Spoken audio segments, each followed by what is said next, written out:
नमस्कार, स्वागत है आपका TV9 भारतवर्ष के स्पेशल बुलेटिन में। आपके साथ मैं हूं सुमेरा खान। मेरे साथ मौजूद है मेरे सहयोगी समीर, गौरव और प्रीति। शुरुआत करते हैं इस वक्त की बड़ी खबर के साथ जो आ रही है उत्तर प्रदेश से। उत्तर प्रदेश में यूपी बीजेपी अध्यक्ष को लेकर आज बड़ी बैठक हुई है। आज शाम लखनऊ में ये अहम बैठक होगी। राष्ट्रीय संगठन प्रभारी BL संतोष इसमें मौजूद रहने वाले हैं। संगठन महामंत्री धर्मपाल सिंह भी इसमें शामिल होंगे। बैठक में दोनों डिप्टी CM भी शामिल होंगे। ये अहम बैठक है उत्तर प्रदेश के बीजेपी अध्यक्ष को लेकर। बैठकों का सिलसिला लगातार जारी है। अब ये अहम बैठक आज लखनऊ में होने वाली है, जिसमें संगठन महामंत्री धर्मपाल जी शामिल होंगे। बैठक में दोनों डिप्टी CM भी शामिल होंगे। बिहार के बाद अब सबकी नजर यूपी पर है। देश के सबसे बड़े राज्य में बीजेपी का प्रदेश अध्यक्ष कौन होगा, इस सस्पेंस से अब पर्दा उठने वाला है। 14 दिसंबर को होने वाले इस चुनाव के लिए स्पष्ट रूप से नामों की घोषणा नहीं हुई है, लेकिन कई संभावित चेहरे उभरकर सामने आए हैं। बीजेपी प्रदेश अध्यक्ष की दौड़ में केंद्रीय मंत्री साध्वी निरंजन ज्योति का नाम शामिल है। ओबीसी समाज से आने वाली साध्वी निरंजन ज्योति तेज तर्रार हिंदूवादी चेहरा भी है। केंद्रीय वित्त राज्य मंत्री पंकज चौधरी भी इस रेस में आगे चल रहे हैं। पंकज चौधरी पिछड़ा वर्ग से अहम चेहरा है, तो प्रदेश अध्यक्ष की रेस में शामिल BL वर्मा कद्दावर ओबीसी नेता हैं। इनके पास संगठन का लंबा अनुभव है। योगी कैबिनेट में मंत्री धर्मपाल सिंह भी प्रदेश अध्यक्ष की रेस में बने हुए हैं। लोधी समाज से आने वाले धर्मपाल सिंह को सरकार और संगठन का अच्छा खासा अनुभव है। इसके अलावा योगी सरकार में मंत्री स्वतंत्र देव सिंह भी रेस में बने हुए हैं। कुर्मी समाज से आने वाले स्वतंत्र देव सिंह पहले भी यूपी के प्रदेश अध्यक्ष रह चुके हैं। बीजेपी के राष्ट्रीय सचिव रहे हरीश द्विवेदी का नाम भी प्रदेश अध्यक्ष के दावेदारों में बना हुआ है। और आइए अब सबसे पहले आपको बता देते हैं कि यूपी बीजेपी का बॉस बनने की रेस में किन का नाम आगे चल रहा है। तो ये फहरिस्त अब हम आपके सामने रखने जा रहे हैं। पहला नाम है साध्वी निरंजन ज्योति का, इनका नाम भी चल रहा है। पंकज चौधरी का नाम आगे बताया जा रहा है। इसके अलावा BL वर्मा, धर्मपाल सिंह, स्वतंत्र देव सिंह, हरीश द्विवेदी, दिनेश शर्मा और अमरपाल मौर्य का नाम भी इस फहरिस्त में शामिल है।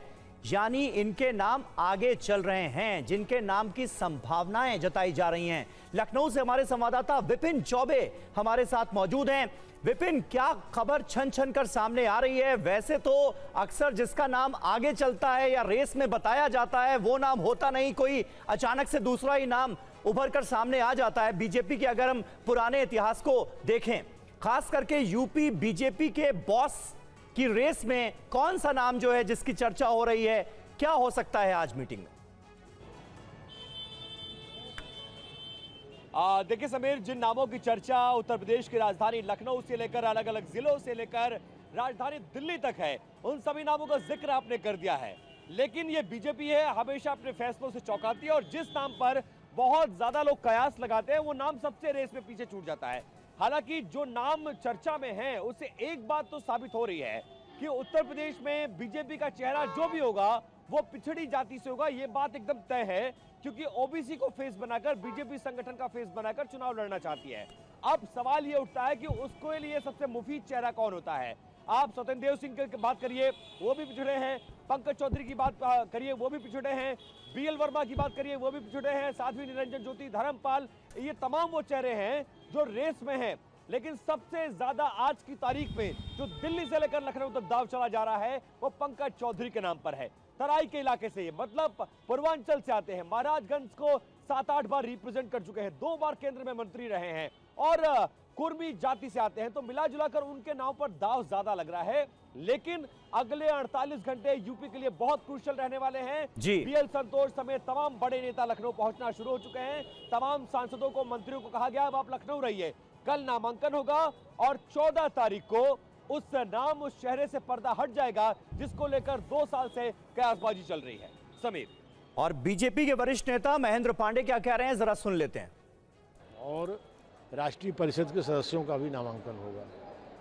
राष्ट्रीय परिषद होती है, प्रति लोकसभा में एक सदस्य राष्ट्रीय परिषद के लिए चुना जाता है।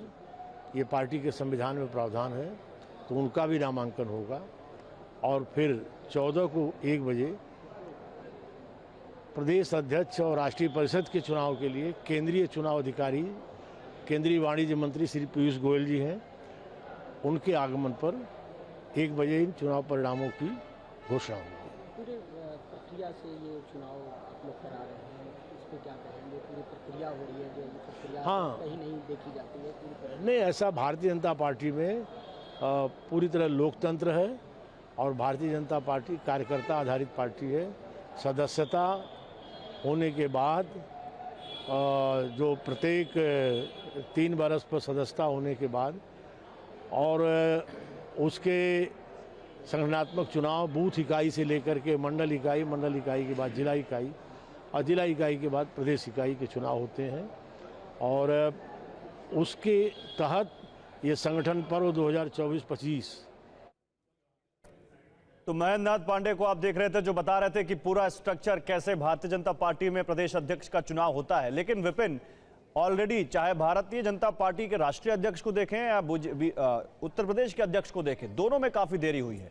और अब क्योंकि कल यूपी में बीजेपी को नया अध्यक्ष मिल जाएगा, आप पंकज चौधरी की बात कर रहे हैं, तो खाली पिछड़ा होना ही एक यहां पर बड़ा इक्वेशन नजर आता है, या क्योंकि अब 2027 में चुनाव है और ज्यादा समय है नहीं, 1.25 साल मान लीजिए, उसको देखते हुए भी बहुत सारे इक्वेशन यहां काम करेंगे। बिल्कुल गौरव, आपने सही कहा कि इक्वेशन बहुत सारे हैं, लेकिन यूपी और बिहार की पॉलिटिक्स में आप कास्ट को इग्नोर नहीं कर सकते हैं। दूसरी बड़ी बात यह है कि बीजेपी जिस तरह का मॉडस ऑपरेंडी है काम करने का, आप जानते हैं कि यहाँ किन के चेहरों पर हर चुनाव होता आया है, और सबसे बड़ा चेहरा बीजेपी का इस देश में नरेंद्र मोदी है। नरेंद्र मोदी बिहार में भी चेहरा है, यूपी में भी चेहरा है, कर्नाटक, बंगाल, महाराष्ट्र, मध्य प्रदेश, जहां जाइए वो चेहरा होते हैं।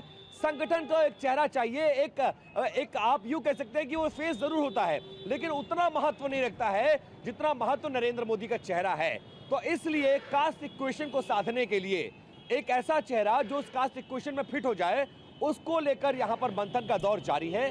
लेकिन इसके बाद की रणनीति क्या होगी, देश में बीजेपी का चेहरा कौन सा होगा, सरकार अगली बार किसको चेहरा बनाकर चुनाव लड़ेगी, सरकार की नीतियां क्या होंगी, बहुत सारे इक्वेशन हैं जो मायने रखते हैं। लेकिन फिलहाल संगठन का चेहरा एक ऐसे शख्स को जिसको अनुभव हो, जो बीजेपी से लंबे समय से जुड़ा हो, नॉन कंट्रोवर्शियल हो और जातीय खाके में बीजेपी का जो जातीय खाका है उसमें सेट और फिट बैठता हो, ऐसे चेहरे की तलाश की जा रही है, जिसमें 4-5 नाम आपने दिखाए हैं। उन नामों की चर्चा, उन नामों में सबसे आगे फिलहाल पंकज चौधरी जाते हुए नजर आ रहे हैं। ठीक है विपिन, बहुत शुक्रिया आपका इन तमाम जानकारियों के लिए। तो अब ज्यादा टाइम नहीं है, जब पता चल जाएगा कि बीजेपी का अगला सेनापति उत्तर प्रदेश में कौन होने जा रहा है, कौन होने जा रहा है प्रदेश अध्यक्ष। Thank you Vipin. और जनगणना 2027 के लिए कैबिनेट से बजट मंजूर हो गया है। जनगणना 2027 के लिए 11,718 करोड़ के बजट को मंजूरी मिली है। केंद्रीय मंत्री अश्विनी वैष्णव ने जानकारी देते हुए कहा कि पहली बार देश भर में डिजिटल जनगणना होगी। 2027 में जनगणना 2 चरणों में होगी। पहला चरण अप्रैल से सितंबर 2026 तक का होगा, जबकि दूसरा चरण होगा फरवरी 2027 में संपन्न हो जाएगा। 30 लाख कर्मचारियों को काम पर लगाया जाएगा। आज कैबिनेट में 3 बहुत बड़े फैसले लिए गए हैं, बहुत महत्वपूर्ण फैसले लिए गए हैं माननीय प्रधानमंत्री श्री नरेंद्र मोदी जी की अध्यक्षता में। सबसे पहले सेंसस 2027, जो कि एक बहुत बड़ी एक्सरसाइज है और विश्व की सबसे बड़ी एडमिनिस्ट्रेटिव और स्टैटिस्टिकल एक्सरसाइज मानी जाती है, उसके लिए बजट अप्रूव हुआ है 11,718 करोड़ रुपीस का। दूसरा, कोल सेक्टर में यानी हमारी एनर्जी सिक्योरिटी के लिए बड़ा रिफॉर्म किया गया है कोल सेतु के माध्यम से। और तीसरा, किसानों के वेलफेयर के लिए माननीय प्रधानमंत्री जी की सरकार प्रतिबद्ध है और 11 वर्षों में कई बड़े स्टेप्स लिए हैं। उसी कड़ी में आज एक बहुत बड़ा सेफ्टी नेट का एमएसपी कोपरा के लिए अप्रूव हुई है। और एक और अहम जानकारी आपको दे दें, दिल्ली में शरद पवार के घर पहुंचे हैं अजित पवार। शरद पवार के 85वें बर्थडे पर मुलाकात करने के लिए पहुंचे हैं अजित पवार। सियासी गलियारों में एक नई सुगबुगाहट है, लेकिन इसकी वजह से एनसीपी विधायक ने कहा है कि कल तक शरद और अजित साथ थे। शिवसेना नेता ने यह भी कहा कि पहली बार नहीं मिले हैं शरद पवार और अजित पवार। तो इस मुलाकात पर महाराष्ट्र की सियासत में बयानबाजी शुरू हो गई है। आपको सुनवाते हैं कि अजित गुट के विधायक और शिंदे गुट के प्रवक्ता का इस मुद्दे पर क्या कहना है। राहिला प्रश्न, अजितदादांनी त्यांची साथ सोडली असं जे काही तुम्ही म्हणता, तर काल परवा दादा सोबत होते ना, बाळ कडूतला एक थेंब मी पण प्यालेलो आहे, जयंत पाटील साहेबांनी प्रदीर्घ प्रवास केलाय त्यांच्यासोबत. आमच्या श्रद्धास्थान आदरणीय पवार साहेब आहेत, अजितदादांचे श्रद्धास्थान आहेत. अजीत पवार साहब हमारे साथ है, महायुति के साथ है.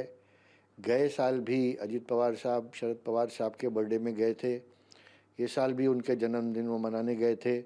प्रफुल्ल भाई भी गए थे, दूसरे नेता भी गए थे. तो पारिवारिक जो रिश्ते हैं वो हमेशा पारिवारिक और अच्छे रहने चाहिए, किसी के भी हो, और राजनीति अपनी जगह पे होनी चाहिए. और इस मुद्दे पर और ज्यादा बातचीत करने के लिए TV9 भारतवर्ष संवाददाता जयप्रकाश हमारे साथ जुड़ गए हैं. जयप्रकाश, न सिर्फ मुलाकात करने के लिए पहुंचे हैं बल्कि पुणे में इस तरह के पोस्टर भी दिखाई दिए हैं जिसमें दोनों की तस्वीरें साथ में लगाई गई हैं और जाहिर सी बात है ये सुगबुगाहट एक बार फिर से होने लगी है इस मुलाकात के साथ कि क्या साथ आ सकते हैं. देखिए, राजनीति में सुमेरा किसी भी संभावनाओं से इनकार नहीं किया जा सकता, लेकिन यहाँ पर सबसे इम्पोर्टेंट बात देखने जैसी ये है कि शरद पवार जिनका 85 जन्मदिन है और अजीत पवार असेंबली छोड़कर नागपुर से दिल्ली जाते हैं अपने चाचा के जन्मदिन को सेलिब्रेट करने, जहाँ पर राहुल गांधी, अडानी सारे लोग होते हैं. उसके बाद पोस्टर लगते हैं पुणे में, पुणे जो स्ट्रांग होल्ड बेल्ट है दोनों पवार फैमिली का, अजीत पवार हो या फिर शरद पवार हो, बारामती से लेकर पूरे वेस्टर्न घाट पर इनका स्ट्रांग जो है इनके कार्यकर्ताओं की टीम है. तो वहां पर एक ही पोस्टर में शरद पवार और अजीत पवार दोनों दिखाई देते हैं. इसका मतलब साफ है कहीं ना कहीं कुछ सुगबुगाहट जरूर है. भले महायुति के नेता ये कह रहे हो कि अजीत पवार हमें नहीं छोड़ सकते, लेकिन जिस तरह से पुणे में पार्थ पवार के साथ में जो जमीन घोटाले का मामला सामने आया है, जिस तरह से उसमें जांच कमेटी बिठाई गई है, कहीं ना कहीं पवार फैमिली इससे बहुत ज्यादा जो है दुखी है. और ये जो सुगबुगाहट है वो कुछ भले महानगर पालिकाओं में साथ में आने की बात हो, भले पुणे हो, पिंपरी चिंचवड हो, लेकिन सुगबुगाहट जरूर शुरू हो गई. और महाराष्ट्र की राजनीति में कुछ भी असंभव नहीं है, ये बात हमने कई बार देखा है. जी, बहुत शुक्रिया जयप्रकाश इस तमाम जानकारी के लिए.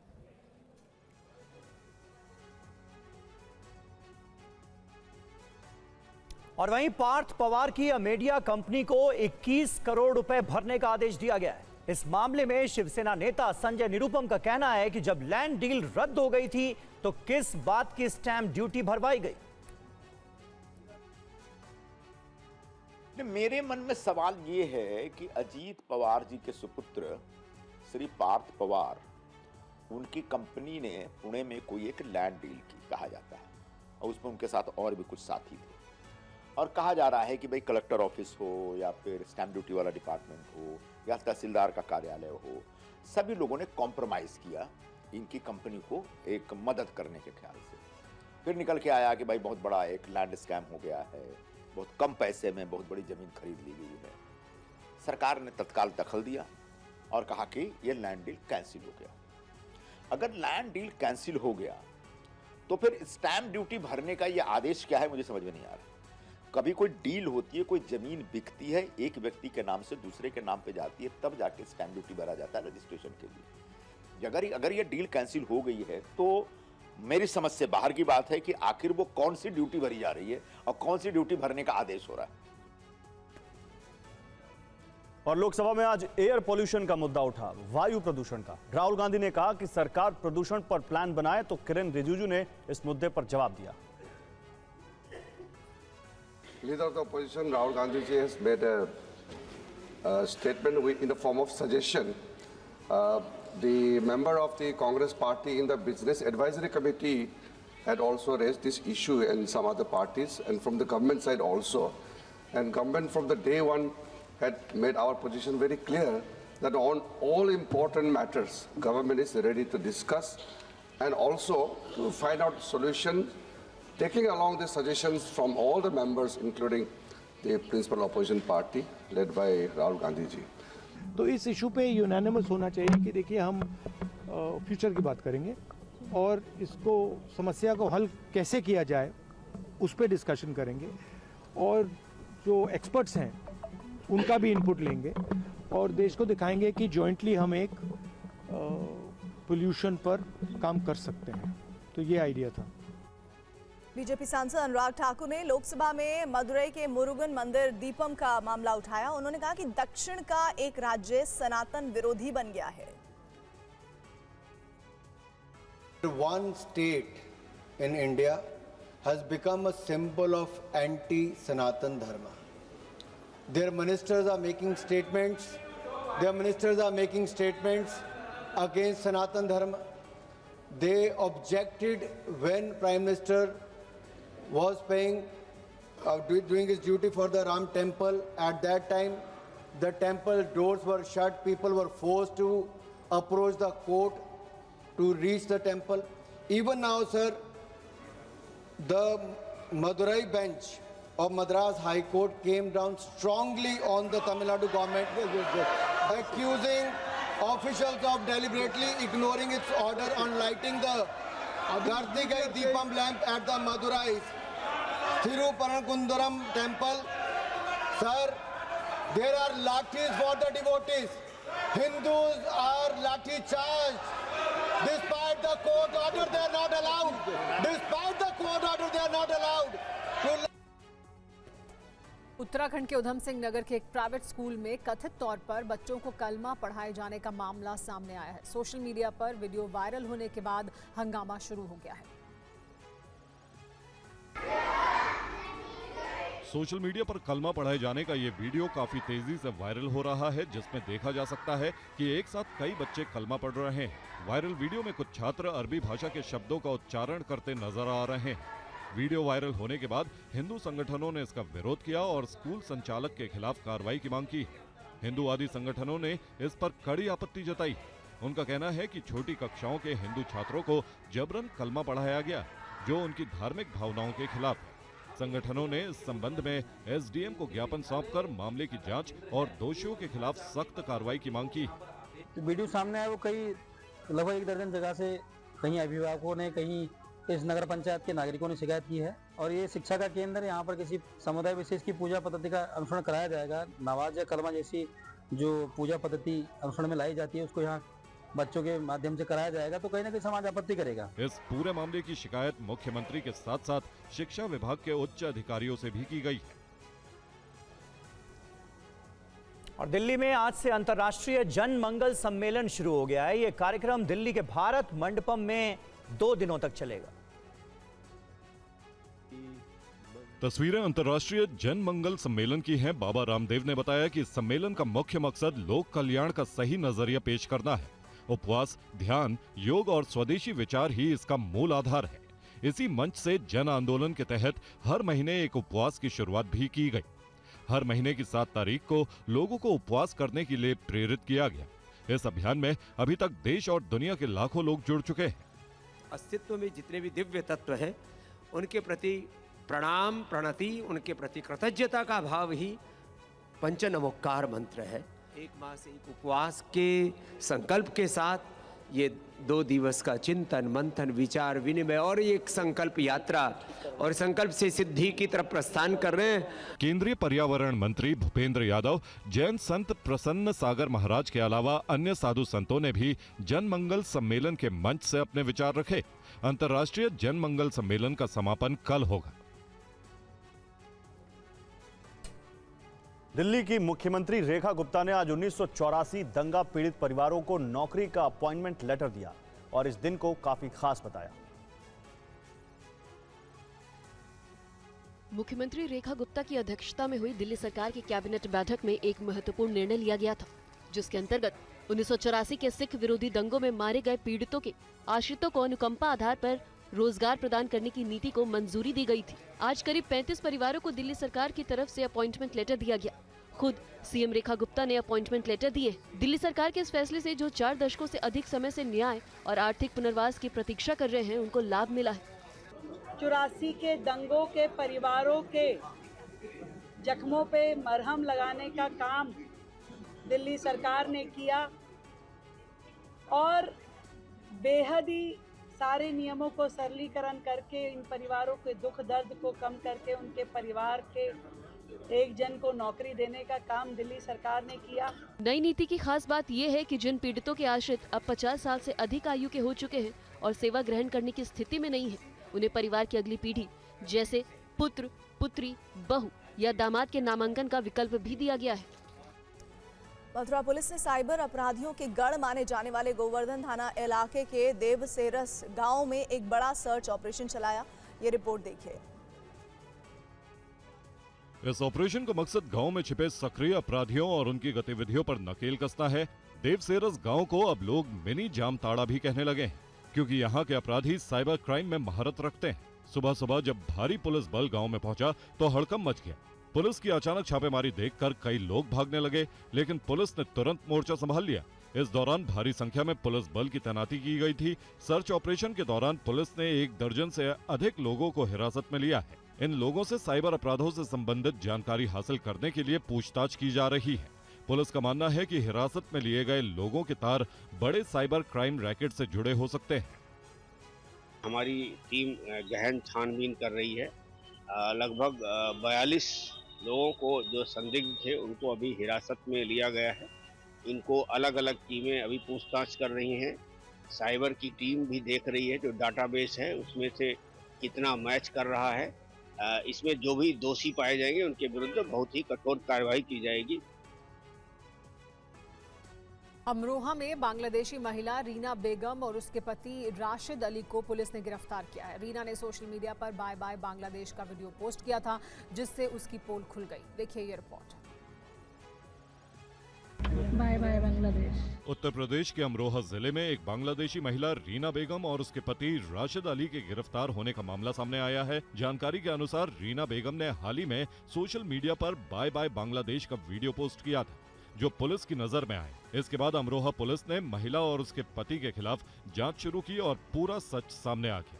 Bye bye Bangladesh. रीना बेगम बांग्लादेश की नागरिक हैं और उनके पास बांग्लादेश का पासपोर्ट भी मौजूद है। अमरोहा पुलिस के अनुसार रीना और राशिद की मुलाकात सऊदी अरब में हुई थी। दोनों ने शादी कर ली और फिर अक्टूबर 2025 में दोनों ने नेपाल के रास्ते अवैध रूप से भारत में प्रवेश किया और अमरोहा जिले के मंडी धनौरा इलाके में रहने लगे। पुलिस ने दोनों के खिलाफ कई धाराओं में मामला दर्ज किया और उन्हें हिरासत में ले लिया है। महेंद्र नगर के रास्ते बनबसा होते हुए इन्होंने अवैध रूप से बिना किसी प्रपत्र या बिना किसी वीजा के भारत में प्रवेश किया और यहाँ ये बिना कोई आधिकारिक सूचना दिए अवैध रूप से मंडी धनौरा कस्बा क्षेत्र में निवास कर रहे थे।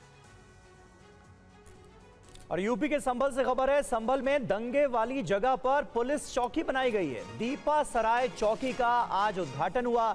हवन पूजन के साथ इस चौकी का उद्घाटन किया गया। अपराधियों की निगरानी के लिए दीपा सराय चौकी का निर्माण करवाया गया है।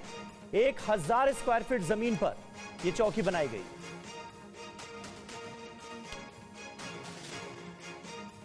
संभल से दीपा सराय से हमारे सहयोगी पुनीत शर्मा की एक रिपोर्ट आपको दिखाते हैं। पुलिस चौकी की जरूरत थी यहाँ पर? जरूरत है, बन गई तो बन ही गई। जरूरत तो चारों तरफ ही होती है। अब कोई ये लड़ाई झगड़े बंद हो जाएंगे जो आपस में लड़ ले था कोई। अच्छा, हाँ, तो आपको खुशी है कि चौकी बन रही है? हाँ सही है जी, बन गई तो सबको सुकून ही है सब जगह। सुकून ही है और क्या है, सुकून के अलावा है कोई वो चोर डकैत कोई आदमी। चौकी की जरूरत थी यहाँ पर? हाँ चौकी की जरूरत थी। बताते हैं कि पुलिस वालों को भी नहीं घुसने देते थे, कुछ ऐसे अराजक तत्व भी रहते थे यहाँ पर। जी हम तो है तो रहते ना हम। अच्छा, आप बताइए चाचा, पुलिस चौकी की जरूरत थी यहाँ पर? हाँ जरूरत तो हर वक्त ही है, हर वक्त जरूरत। हिंसा भी यहाँ से शुरुआत हुई थी, यहीं के लोग रहने वाले थे? ना ना, ये कोई नहीं, दाएं बाएं के लोग होते हैं। यहाँ के आदमी पुलिस खुद बता देगी इस बात को कि यहाँ के लोग कैसे हैं। आप स्वागत करते हैं इस चौकी का? लगता है कि अपराध अब कम होगा? जी। और अगर दीपा सराय में कोई अपराधी तरीके का लोग रहता था तो वो पकड़ा जाएगा? जी बिल्कुल। और कभी मुंबई के डॉन रहे हाजी मस्तान की बेटी हसीन मस्तान ने वीडियो जारी करके पीएम मोदी और अमित शाह से न्याय की अपील की है। हसीन का आरोप है कि उनके साथ ज्यादती करने वालों के खिलाफ कार्रवाई नहीं हो रही है। 1970 के दशक में मुंबई के पहले डॉन हाजी मस्तान की बेटी हसीन मस्तान मिर्जा ने इंस्टाग्राम अकाउंट पर एक वीडियो शेयर किया है। हसीन ने प्रधानमंत्री नरेंद्र मोदी और गृह मंत्री अमित शाह से गुहार लगाई है कि उनके साथ हुई ज्यादती के अभियुक्त खुलेआम घूम रहे हैं। हसीन का आरोप है कि उनके साथ दुष्कर्म और हत्या की कोशिश हुई और पिता की संपत्ति हड़प ली गई। मेरी आइडेंटिटी छुपाई गई, मेरी प्रॉपर्टी ले ली गई, मुझे रेप किया गया, मुझे मर्डर करने की भी कोशिश की गई। अगर हमारे देश का कानून इतना स्ट्रिक्ट रहेगा तो क्राइम करने से पहले 10 बार लोग सोचेंगे। सो मेरी अपील है हमारे प्रधानमंत्री जी से, नरेंद्र मोदी जी से, अमित शाह जी से कि आप लोग प्लीज हमारे देश का कानून है उसको स्ट्रिक्ट कीजिए। हसीन का आरोप है कि उनकी पहचान छिपाने की साजिश रची गई थी। विरोधियों ने उनके खिलाफ केस दायर किए और वो खुद कोर्ट में पेश नहीं होते। इससे न्याय में सालों की देरी हो रही है। हसीन ने कहा कि वो अपनी लड़ाई आखिरी दम तक जारी रखेंगी क्योंकि उनके पिता हमेशा इंसाफ करते थे। अर्नवल डॉन हाजी मस्तान की बेटी हसीन मिर्जा ने पीएम मोदी से न्याय की गुहार लगाई है। उन्होंने अपने परिवार के लिए इंसाफ की अपील की है और संपत्ति विवाद में मदद करने की गुजारिश की है। हसीन मस्तान से बात की है संवाददाता जयप्रकाश सिंह ने। हसीन जी, आप बताएं कि ये जो आपका मामला है करीब 2 दशक का मामला है, लंबा मामला है, अब तक इसमें क्या स्टेटस है, क्या अपडेट है? जी अस्सलाम वालेकुम, नमस्ते, जय हिंद। ये है कि जैसे आपने कहा कि हाँ वक्त बहुत ज़ाहिर हो गया और क्या है कि ज़ाया हो गया, वक्त काफ़ी ज़ाया हो गया। और सेकंड चीज़ क्या है कि मैं इतनी परेशान हो चुकी थी कि कोर्ट कोई आ नहीं रहा था मेरे पास, ना इतने फाइनेंशियली मैं साउंड कर रही थी अच्छा, तो उस वजह से ऐसे हालात भी नहीं थे जिससे मैं कोर्ट की लड़ाई लड़ सकूं। तो कि आप लोग के पास केस आया, प्लीज़ मेरी मम्मी का इंतकाल हो जाएगा। अब डीएनए करवाई कि कह रहे हैं उनकी बेटी नहीं है, ना उन्हें कोर्ट लेके आया गया ना कुछ हुआ, तो बहरहाल उनका इंतकाल भी हो गया। फिर काफ़ी साल तक मैंने स्ट्रगल किया, कोर्ट जाया करती थी। फिर 2016 में जब मेरा इंटरव्यू आया था मीडिया में, तो कहीं ना कहीं कुछ लोगों ने मुझे अप्रोच किया कि हेल्प के लिए। फिर मैंने अब कोर्ट में अब जाके वापस से रीओपन के लिए मांग की है। हरियाणा के जुलाना से कांग्रेस विधायक और पूर्व रेसलर विनेश फोगाट ने एक बार फिर से कुश्ती के रिंग में उतरने का ऐलान किया है। विनेश फोगाट ने पेरिस ओलंपिक्स 2024 के बाद कुश्ती से संन्यास ले लिया था, लेकिन अब उन्होंने बड़ा फैसला लेते हुए रिटायरमेंट वापस ले लिया है। भारत की स्टार महिला पहलवान विनेश फोगाट ने ओलंपिक में मेडल जीतने के लिए संन्यास वापस लेने का ऐलान किया है। वो पेरिस ओलंपिक 2024 के फाइनल में पहुंची थी, लेकिन उन्हें 50 किलोग्राम वर्ग में 100 ग्राम अधिक वजन होने के कारण फाइनल से बाहर कर दिया गया था। इसके बाद वो निराशा से टूट गई थी और उन्होंने आनन फानन में रिटायरमेंट की घोषणा कर दी थी। अब उन्होंने अपना ये फैसला वापस ले लिया है। विनेश फोगाट ने सोशल मीडिया प्लेटफॉर्म एक्स पर पोस्ट करते हुए इस बात की जानकारी दी। बता दें कि विनेश फोगाट को जब पेरिस ओलंपिक 2024 के फाइनल से अयोग्य घोषित कर दिया, तब उन्होंने कोर्ट ऑफ आर्बिट्रेशन में अपील की। इसके बाद एक कमेटी का गठन भी किया गया था, लेकिन कई बार सुनवाई में देरी हुई और इसी वजह से बाद में उनकी अपील खारिज कर दी गई। विनेश ने 3 बार ओलंपिक में हिस्सा लिया, लेकिन वो एक बार भी मेडल नहीं जीत पाई हैं। भारत में इकोनॉमिक ग्रोथ के साथ निवेश के पैटर्न में तेजी से बदलाव आ रहा है। शेयर मार्केट, खासकर म्यूचुअल फंड्स की ओर लोगों का रुझान बढ़ा है। नवंबर में mutual fund market 80 lakh crore को पार कर गया है। ये रिपोर्ट देखिए। शेयर मार्केट से जुड़ने में लोगों की दिलचस्पी बढ़ी है। आमतौर पर लंबी अवधि के लिए सुरक्षित निवेश के लिए म्यूचुअल फंड पहली पसंद बना है। Association of mutual funds in India के आंकड़ों के मुताबिक नवंबर में म्यूचुअल फंड इंडस्ट्री का asset under management 80.80 lakh crore हो गया। नवंबर में डेट फंड में जहां 25,692.63 करोड़ का आउटफ्लो रहा, वहीं इक्विटी फंड में निवेश अक्टूबर के मुकाबले 21% बढ़कर 29,911 करोड़ हो गया।